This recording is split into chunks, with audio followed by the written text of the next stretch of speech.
आसान तरीके से वहाँ जो उनके साथ डीलिंग हुई है और ये फैसला हुआ है कि वो हमारे साथ एग्रीमेंट करेंगे और वहाँ से इन्वेस्टमेंट आएगी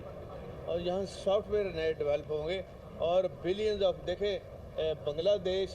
140 बिलियन की वो एक्सपोर्ट कर रहा है 144 बिलियन की और पाकिस्तान सिर्फ 40 बिलियन हाँ 2.6 बिलियन एक्सपोर्ट। कितने अफसोस की बात है सिर्फ 2.2 बिलियन की और हम कर सकते हैं ये सारा कुछ लेकिन इस तरफ ध्यान नहीं है सिर्फ अपने माल नोट बनाने में है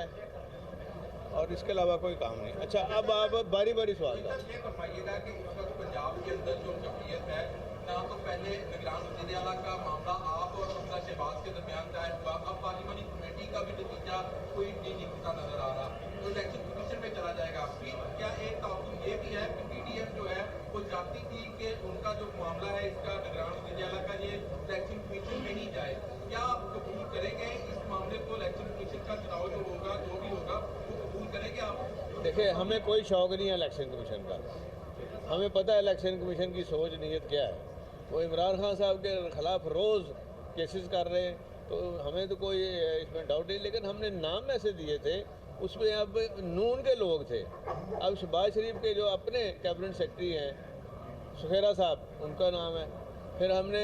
खोसा साहब का नाम दिया था वो शहबाज शरीफ के चीफ सेक्रेटरी भी रहे हैं कमिश्नर रहे हैं सारा काम इनके साथ मिल के करते रहे अगर नीयत ख़राब हो वो अलग है लेकिन एक चीज़ है हमने चीफ इलेक्शन कमिश्नर का बनाया हुआ चीफ मिनिस्टर उसको चलने नहीं देंगे और हम सुप्रीम कोर्ट जाएंगे हम उसके ऊपर हमारा पूरा प्रोग्राम बन गया। चौधरी साहब